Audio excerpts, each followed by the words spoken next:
بندہ سمجھتا ہے میں سودی کاروبار کر رہا ہوں، لیکن اس کے باوجود بھی میرا کاروبار تو چل رہا ہے. میں سودی کاروبار کر رہا ہوں، لوگ تو میری عزت کر رہے ہیں.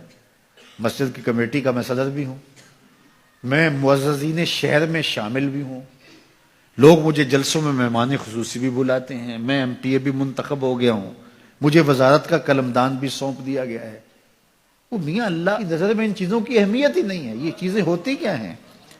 وہ یہ نہیں چھینتا، وہ ہدایت چھینتا ہے. وہ روٹی نہیں چھینتا، وہ تو نمرود کو بھی روٹی دیتا تھا. اس نے کبھی سورج کو منع نہیں کیا کہ اس کے گھر میں روشنی نہ کر، یہ حامان کا گھر ہے، یہ قارون کا گھر ہے، یہ میرے دشمنوں کا گھر ہے، اس کے گھر میں روشنی نہیں ہونی چاہیے. چاند کو کہتا ہے اپنی کرنیں بکھیر، سورج کو کہتا ہے اپنی روشنی بکھیر. جس طرح باجزید کے گھر میں روشنی ہوتی ہے، اس مکار کے گھر میں بھی ایسی روشنی ہوتی ہے، فرق نہیں پڑتا. تو وہ کرم نوازیاں تو نہیں رکتی، لیکن اللہ جب کسی سے ناراض ہوتا ہے تو اس سے ہدایت کی توفیق سلب کر لیتا ہے، تو اعلان جنگ ہوتا ہے.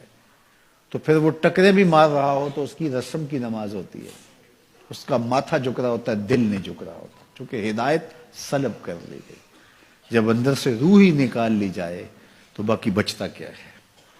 تو یہ بات ذہن میں رکھیے گا کہ اللہ تعالیٰ جل شانہ نے ہمیں جن کاموں سے روکا ہے، جن کاموں سے منع کیا ہے، ان کاموں کے کرنے میں ہمیں کبھی بھی بھلائی اور خیر نہیں مل سکتی. یہ ہم جب اچھی طرح سے ذہن نشین کر لیں، اگر اللہ پر ہمارا یقین اور یقیناً اس پر ہمارا ایمان ہے، تو پھر وہ امر جو اللہ کی طرف سے جن سے روک دیا گیا تو ہم کبھی بھی ان کے قریب تک نہ جائیں. اور جن کاموں کے کرنے کا اسے حکم دیا گیا، اس کی حکمتیں نہ بھی ہمیں معلوم ہو. آج جدید سائنس تحقیقات کرتی ہے تو ہمارے سامنے آتا ہے کہ وضو کے کیا فوائد ہیں. آج ہمیں لوگ بتاتے ہیں کہ جناب آپ امامہ باندھیں گے تو سن سٹروک سے بچ جائیں گے. آج دنیا تحقیق اور جستجو کر کے نماز اور دوران خون اور جو ہے وہ نماز کی برکتیں اور کتنی بیماریوں سے نماز کے ذریعے سے بچنے کی کہانیاں سناتے ہیں. اچھی بات ہے، نماز سے صحت پہ اثر پڑتا ہے. یہ اچھی بات ہے کہ وضو سے بہت ساری بیماریوں سے نجات ملتی ہے. یہ اچھی بات ہے کہ سر پہ امامہ باندھ لے تو سن سٹروک سے بچ جاتے ہیں. یہ اچھی بات ہے کہ آپ روزہ رکھتے ہیں تو کینسر جیسے امراض سے آپ کا بچاؤ ہوتا ہے. یہ اچھی بات ہے کہ فلاں عمل کرتے ہیں تو فلاں ہوتا ہے.